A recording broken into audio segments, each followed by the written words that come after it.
ಕಾಂಗ್ರೆಸ್ನಲ್ಲಿ ಮತ್ತೆ ದಲಿತ ನಾಯಕರ ಮ್ಯಾರಥಾನ್ ಮೀಟಿಂಗ್ ಶುರುವಾಗಿದೆ. ಗೌಪ್ಯ ಸಭೆ ನಡೆಸಿದಂತಹ ದಲಿತ ಸಮುದಾಯದ ಸಚಿವರು ಒಬ್ಬೊಬ್ಬರಾಗಿ ಈಗ ದೆಹಲಿಗೆ ಹಾರುವುದಕ್ಕೆ ಶುರು ಮಾಡಿದ್ದಾರೆ. ಪರಿಶಿಷ್ಟ ವರ್ಗದ ಹೆಸರಲ್ಲಿ ಸಮಾವೇಶಕ್ಕೆ ಸೈಲೆಂಟ್ ಆಗಿ ತಯಾರಿ ಕೂಡ ಆಗ್ತಾ ಇದ್ದು, ನಾಳೆ ದೆಹಲಿಯಲ್ಲಿ ಮಹತ್ವದ ಸಭೆಗೂ ಮುಹೂರ್ತ ನಿಗದಿಯಾಗಿದೆ.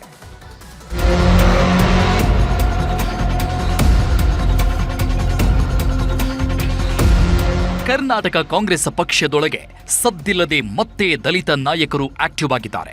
ಪರಿಶಿಷ್ಟ ವರ್ಗದ ಸಚಿವರು, ಶಾಸಕರು, ಪ್ರಮುಖರೆಲ್ಲ ಸದ್ದಿಲ್ಲದೆ ಸಭೆ ಮೇಲೆ ಸಭೆ ಮಾಡ್ತಿದ್ರು. ಕಾಂಗ್ರೆಸ್ ಅಧ್ಯಕ್ಷ ಮಲ್ಲಿಕಾರ್ಜುನ ಖರ್ಗೆ ಎಲ್ಲರೂ ಬಾಯಿ ಮುಚ್ಚಿಕೊಂಡು ಅವರವರ ಕೆಲಸ ಮಾಡಿ ಅಂತ ಜನವರಿ 17ನೇ ತಾರೀಖಿನಂದೇ ಎಚ್ಚರಿಕೆ ಕೊಟ್ಟಿದ್ರು. ಅವತ್ತಿನಿಂದ ಸುಮ್ಮನಿದ್ದ ದಲಿತ ನಾಯಕರು ಕಳೆದ ವಾರ ವಿಧಾನಸೌಧದಲ್ಲೇ ದಲಿತ ಸಚಿವರುಗಳು ಮಾತ್ರ ಊಟದ ನೆಪದಲ್ಲಿ ಮೀಟಿಂಗ್ ಮಾಡಿದ್ರು. ನಿನ್ನೆ ಬೆಳಿಗ್ಗೆ ಇದ್ದಕ್ಕಿದ್ದಂತೆ ಎಐಸಿಸಿ ಅಧ್ಯಕ್ಷ ಮಲ್ಲಿಕಾರ್ಜುನ ಖರ್ಗೆ ಅವರನ್ನ ಡಾಕ್ಟರ್ ಜಿ ಪರಮೇಶ್ವರ್ ಭೇಟಿ ಮಾಡಿದ್ರು. ಏನೂ ರಾಜಕೀಯ ಮಾತಾಡಿಲ್ಲ ಅಂತ ಹೇಳಿದ್ರು. ಇದಾದ್ಮೇಲೆ ನಿನ್ನೆ ದಾವಣಗೆರೆಯ ರಾಜನಹಳ್ಳಿ ವಾಲ್ಮೀಕಿ ಜಾತ್ರೆಗೆ ಬಂದಿದ್ರು. ವಾಲ್ಮೀಕಿ ಮಠದ ಗೆಸ್ಟ್ ಹೌಸ್ನಲ್ಲಿ ಪರಮೇಶ್ವರ್, ಎಚ್ಸಿ ಮಹದೇವಪ್ಪ, ಸತೀಶ್ ಜಾರಕಿಹೊಳಿ, ಯತೀಂದ್ರ ಸಿದ್ದರಾಮಯ್ಯ ಬಾಗಿಲು ಹಾಕಿಕೊಂಡು ಗೌಪ್ಯ ಸಭೆ ನಡೆಸಿದ್ರು. ಈಗ ದಲಿತ ನಾಯಕರ ಸಭೆ ನಡೆಸಿದ್ದಕ್ಕೆ ಕಾರಣಗಳು ಹೊರಗೆ ಬರ್ತಿದೆ. ಅದೇ ಪರಿಶಿಷ್ಟ ಸಮಾವೇಶ.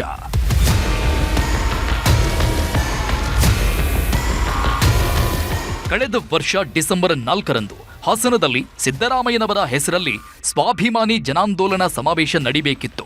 ಆದ್ರೆ ಕೊನೆ 3 ದಿನದಲ್ಲಿ ಇಡೀ ಸಮಾವೇಶದ ರೂಪರೇಷೆಯನ್ನೇ ಡಿಕೆ ಶಿವಕುಮಾರ್ ಬದಲಿಸಿದ್ರು. ಸಿದ್ದರಾಮಯ್ಯ ಜನಾಂದೋಲನ ಬದಲು ಕಾಂಗ್ರೆಸ್ ಹೆಸರಲ್ಲಿ ಜನಕಲ್ಯಾಣ ಸಮಾವೇಶ ಮಾಡಿಸಿದ್ರು. ಸಹಜವಾಗೇ ಇದು ದಲಿತ ನಾಯಕರನ್ನ ಕೆರಳಿಸಿತ್ತು. ಆಗ್ಲೂ ಸಿಟ್ಟನ್ನ ಹೊರಹಾಕಿದ್ರು. ಕೊನೆಗೆ ಹೈಕಮಾಂಡ್ ಮಾತಿಗೆ ಕಟ್ಟು ಬಿದ್ದು ದಲಿತ ಸಚಿವರು ಸುಮ್ಮನಾಗಿದ್ರು. ಈಗ ಮತ್ತೆ ದಲಿತ ಮಹಾ ಸಮಾವೇಶಕ್ಕೆ ನೀಲನಕ್ಷೆ ರೆಡಿ ಮಾಡಿದ್ದು ಹೈಕಮಾಂಡ್ ಅಪ್ಪಣೆ ಪಡೆಯೋಕೆ ದೆಹಲಿಗೂ ಹೋಗ್ತಿದ್ದಾರೆ. ಕರ್ನಾಟಕದಲ್ಲಿ ದಲಿತ ಸಮುದಾಯದ ಮಹಾ ಸಮಾವೇಶ ನಡೆಸಬೇಕು ಅಂತ ಹಠಕ್ಕೆ ಬಿದ್ದಿದ್ದಾರೆ. ಅದಕ್ಕೆ ದೆಹಲಿ ನಾಯಕರ ಮನವೊಲಿಕೆಗೆ ಕಸರತ್ತೂ ಶುರುವಾಗಿದೆ. ಈಗಾಗಲೇ ಲೋಕೋಪಯೋಗಿ ಸಚಿವ ಹಾಗೂ ವಾಲ್ಮೀಕಿ ನಾಯಕ ಸತೀಶ್ ಜಾರಕಿಹೊಳಿ ದೆಹಲಿಯಲ್ಲಿ ಬಿಡಾರ ಹೂಡಿದ್ದಾರೆ. ದೆಹಲಿಯ ನೂತನ ಕರ್ನಾಟಕ ಭವನ ಉದ್ಘಾಟನೆ ಬಗ್ಗೆ ಮಾತಾಡೋಕೆ ಬಂದಿದ್ದೀನಿ ಅಂತಾನೆ ಹೈಕಮಾಂಡ್ ನಾಯಕರನ್ನ ಭೇಟಿ ಮಾಡೋದಾಗೆ ಹೇಳಿದ್ರು. ಅಷ್ಟೇ ಅಲ್ಲ, ನಾಳೆ ಕರ್ನಾಟಕದ ಪ್ರಮುಖ ಎಸ್ಸಿ ಎಸ್ಟಿ ಸಮುದಾಯದ ಕಾಂಗ್ರೆಸ್ ನಾಯಕರು, ಸಚಿವರು, ಶಾಸಕರು ದೆಹಲಿಗೆ ಬರ್ತಿರೋ ವಿಷಯದ ಬಗ್ಗೆಯೂ ಸ್ಪಷ್ಟನೆ ಕೊಟ್ರು ಸತೀಶ್ ಜಾರಕಿಹೊಳಿ. ಮಲ್ಲಿಕಾರ್ಜುನ್ ಖರ್ಗೆ, ವೇಣುಗೋಪಾಲ್ ಅವ್ರನ್ನ ಏನಾದ್ರು ಭೇಟಿ ನಾಳೆಗೆ ಟೈಮ್ ಕೇಳಿದೀವಿ. ನಾಳೆ ಇವತ್ತು ಭೇಟಿ ಆಗ್ತೀವಿ. ಅಲ್ಲ, ಈ ಪ್ರಯಾರಿಟಿ ಜೊತೆಗೆ ಆ ಪ್ರಯಾರಿಟಿನೂ ಇರುತ್ತೆ. ಬಂದಾಗ ನೀವು ಭೇಟಿ ಆಗ್ಲೇಬೇಕಲ್ಲ. ಏನಾದ್ರು ವಿಷಯಗಳಿದೆಯಾ? ಕಾಮನ್ ಆಗಿ ಭೇಟಿಯಾಗಿ ಆಗ್ತೀವಿ. ಯಾರೇ ಬಂದ್ರು ಕೂಡ ನಾಯಕರು ಭೇಟಿ ಮಾಡ್ತಾ ವಾಡಿಕೆ ಭೇಟಿ ಆಗ್ತೀವಿ ಅಷ್ಟೇ. ಬಂದೇ ಬರ್ತಾರೆ. ಅವ್ರು ಸಂಬಂಧಪಟ್ಟ ಇಲಾಖೆ ಕೆಲಸ ಇರ್ತದೆ. ಸೊ ಬೇರೆ ಬೇರೆ ಕಾರ್ಯಗಳಿಂದ ಬರ್ಬೋದು. ಅಲ್ಲ, ಇದೇ ಸಂದರ್ಭನ ಬಳಸ್ಕೊಳ್ದಿಂದ ಬಂದಾಗ ಮತ್ತೆ ಗಂಟೆ ಬಡಿಲೇಬೇಕಲ್ಲ. ನೀವು ದೇವಸ್ಥಾನಕ್ಕೆ ಬಂದಾಗ ಮತ್ತೆ ಹಂಗೆ ಹೋದ್ರೆ ಹೆಂಗೆ ನೀವು ಗಂಟೆ ಬಡ್ದು ಹೋಗ್ತಾರೆ ಎಲ್ಲರೂ. ಅವ್ರು ಭೇಟಿ ಆಗಲ್ಲ. ಅವ್ರು ಬಂದಾಗ ಅವ್ರು ಭೇಟಿ ಆಗ್ಬೋದು. ಅವ್ರಿಗೆ ಸಂಬಂಧಪಟ್ಟ ವಿಚಾರ ಅದು. ನಾವು ಬಂದಿದ್ದೀವಿ, ನಮ್ಮ ನಾಯಕರನ್ನೇ ಭೇಟಿಯಾಗಿ ನಾವು ಹೋಗ್ತೀವಿ. ಅಲ್ಲ, ನಾಳೆ ಭೇಟಿ ಸಂದರ್ಭದಲ್ಲಿ ಇದೇನು ಚರ್ಚೆ ಆಗಲ್ಲ? ಯಾಕಂದ್ರೆ ನಿಂತೋಗಿತ್ತು ಸಭೆ ಮಾಡುವಂಥದ್ದು. ಇಲ್ಲ, ನೋಡೋಣ. ಅದೇನಾದ್ಮೇಲೆ ಇನ್ನೂ ಭೇಟಿ ಆಗಿಲ್ಲ. ಭೇಟಿ ಆದ್ಮೇಲೆ ನಿಮ್ಗೆ ಬ್ರೀಫ್ ಮಾಡ್ತೀವಿ ಚರ್ಚೆ ಆಗಿದೆ. ಸಚಿವ ಸತೀಶ್ ಜಾರಕಿಹೊಳಿ ಅವರೇನೋ ದೆಹಲಿ ಭೇಟಿಯ ಗುಟ್ಟನ್ನ ಬಿಟ್ಟುಕೊಟ್ರು. ಸತೀಶ್ ಜಾರಕಿಹೊಳಿ ಅವರ ರೀತಿನೇ ಗೃಹ ಸಚಿವ ಡಾಕ್ಟರ್ ಜಿ ಪರಮೇಶ್ವರ್ ದೆಹಲಿಗೆ ಹೋಗ್ತೀನಿ ಅಂತ ಸ್ಪಷ್ಟನೆ ಕೊಟ್ರು.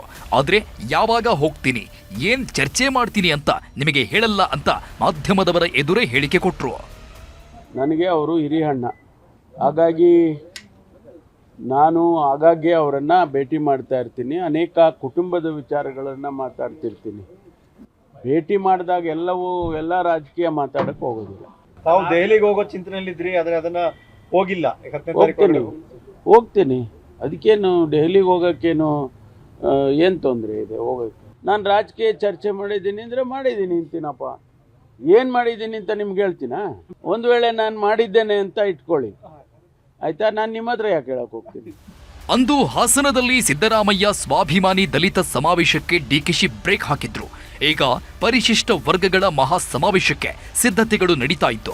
ಹೈಕಮಾಂಡ್ ಭೇಟಿಯಾಗಿ ಅಪ್ಪಣೆ ಪಡೆಯೋಕೆ ಪ್ಲಾನ್ ರೆಡಿ ಮಾಡಿದ್ದಾರೆ. ಪರಿಶಿಷ್ಟ ವರ್ಗದ ಹೆಸರಲ್ಲೇ ಸಮಾವೇಶ ಯಾಕೆ? ಪರಿಶಿಷ್ಟ ಸಮಾವೇಶದಿಂದ ಪಕ್ಷಕ್ಕೇನು ಲಾಭ? ಸಮಾವೇಶದಿಂದ ಸಂದೇಶ ಏನು ಕೊಡಬಹುದು? ಸ್ಥಳೀಯ ಸಂಸ್ಥೆ ಚುನಾವಣೆಯಲ್ಲಿ ಲಾಭ ಹೇಗೆ? ಹಿಂದ ವರ್ಗವನ್ನ ಹೇಗೆ ಹಿಡಿದಿಡಬಹುದು? ಹೀಗೆ ಎಲ್ಲವನ್ನೂ ಹೈಕಮಾಂಡ್ ನಾಯಕರಿಗೆ ಮನವರಿಕೆ ಮಾಡಿಕೊಡಲು ಕಾಂಗ್ರೆಸ್ ದಲಿತ ನಾಯಕರ ದಂಡು ದೆಹಲಿಗೆ ಬರ್ತಿದೆಯಂತೆ. ಇದೆಲ್ಲದರ ಜೊತೆಗೆ ಕೆಪಿಸಿಸಿ ಅಧ್ಯಕ್ಷರ ಬದಲಾವಣೆ ಯಾವಾಗ ಅನ್ನೋ ವಿಚಾರ, ಸಂಪುಟ ಪುನಾರಚನೆಯೋ ವಿಸ್ತರಣೆಯೋ ಅನ್ನೋ ವಿಚಾರ, ಸಿಎಂ ಕುರ್ಚಿ ಹಗ್ಗ ಜಗ್ಗಾಟದ ಜೊತೆ ರಾಜ್ಯ ಬಿಜೆಪಿ ಒಳ ಜಗಳದ ಬಗ್ಗೆಯೂ ಕಾಂಗ್ರೆಸ್ ವರಿಷ್ಠರಿಗೆ ವರದಿ ನೀಡಬಹುದು ಅನ್ನೋದು ಸದ್ಯದ ಮಾಹಿತಿ. ಸಿದ್ದರಾಮಯ್ಯ ಇದ್ರೆ ಕಾಂಗ್ರೆಸ್, ಇಲ್ಲದಿದ್ರೆ ಶೂನ್ಯ. ಬಿಜೆಪಿಯಲ್ಲಿದ್ರೂ ಸಿಎಂ ಪರ ಮುನಿರತ್ನ ಅಬ್ಬರ. ಕಾಂಗ್ರೆಸ್ ಒಳಗೂ ಬೇಗುದಿಗಳಿವೆ, ಭಿನ್ನಾಭಿಪ್ರಾಯಗಳಿವೆ, ಭಿನ್ನಮತಗಳಿವೆ. ಒಂದು ಕಡೆ ಸಿದ್ದರಾಮಯ್ಯ ಬಣ, ಇನ್ನೊಂದು ಕಡೆ ಡಿಕೆಶಿ ಬಣ ಕಾಂಗ್ರೆಸ್ನಲ್ಲಿರೋದು ಗೊತ್ತಿರೋ ವಿಚಾರ. ಆದರೂ ಸಾಧ್ಯವಾದಷ್ಟು ಮುಚ್ಚಿಟ್ಕೊಂಡು ಒಗ್ಗಟ್ಟಿನ ಪ್ರದರ್ಶನ ಮಾಡ್ತಿದ್ದಾರೆ ಕೈ ನಾಯಕರು. ಇದನ್ನೆಲ್ಲ ಸೂಕ್ಷ್ಮವಾಗಿ ಅವಲೋಕಿಸುತ್ತಿರುವ ಬಿಜೆಪಿ ನಾಯಕರು ಮುಡಾ ಕೇಸ್ನಲ್ಲಿ ಹೇಗಾದ್ರೂ ಮಾಡಿ ಸಿಎಂ ಸಿದ್ದರಾಮಯ್ಯರ ರಾಜೀನಾಮೆ ಪಡಿಬೇಕು ಅಂತ ಹಪಹಪಿಸುತ್ತಿದ್ದಾರೆ. ಆದರೆ ಸಿದ್ದರಾಮಯ್ಯನವರನ್ನ ಇವತ್ತು ಬಿಜೆಪಿ ಶಾಸಕ ಮುನಿರತ್ನ ಹಾಡಿ ಹೊಗಳಿದ್ರು. ಸಿದ್ದರಾಮಯ್ಯನವರು ಇವತ್ತು ಒಂದು ಭಾಷಣದಲ್ಲಿ 2 ಗಂಟೆಗೆ ಬರ್ತಾರೆ ಅಂದರೆ 6 ಗಂಟೆಗೆ ಹೋದ್ರು ಜನ ಕಾಯ್ತಾರೆ. ಆ ರೀತಿ ಯಾರಿದ್ದಾರೆ ಕಾಂಗ್ರೆಸ್ ಪಾರ್ಟಿಯಲ್ಲಿ? ಯಾರೂ ಇಲ್ಲ. 500 ರೂಪಾಯಿ ಕೊಡಬೇಕು, ಜನ ತಂದು ಶೋ ತೋರಿಸ್ಬೇಕು. ಇದು ಅಲ್ಲಿರೋದು. ಸಿದ್ದರಾಮಯ್ಯನವರು ಉಚಿತವಾಗಿ ಬರೋ ಜನ ಇರೋದು. ಸಿದ್ದರಾಮಯ್ಯನವರು ಒಂದು ಕರೆಗೆ 10 ಲಕ್ಷ ಜನ ಸೇರ್ತಾರೆ. ಅದು ಸಿದ್ದರಾಮಯ್ಯನವ್ರ ಶಕ್ತಿ. ಸದ್ಯಕ್ಕೆ ಕಾಂಗ್ರೆಸ್ ಪಕ್ಷದೊಳಗೆ ನಾಯಕತ್ವದ ಹಗ್ಗ ಜಗ್ಗಾಟ ನಡೀತಾ ಇದೆ. ಸಮುದಾಯವಾರು ನಾಯಕತ್ವವನ್ನ ಗಟ್ಟಿಗೊಳಿಸಿಕೊಳ್ಳೋದಕ್ಕೂ ಪ್ರಯತ್ನಗಳು ಶುರುವಾಗಿದ್ದು ಜಾತಿವಾರು ಸಮಾವೇಶಕ್ಕೆ ಮುನ್ನುಡಿ ಹಾಕ್ತಿದ್ದಾರೆ. ಆದರೆ ಕಾಂಗ್ರೆಸ್ ಹೈಕಮಾಂಡ್ ಒಪ್ಪುತ್ತಾ ಅನ್ನೋದು ಸದ್ಯಕ್ಕಿರೋ ಯಕ್ಷ ಪ್ರಶ್ನೆ. Bureau report, news 18.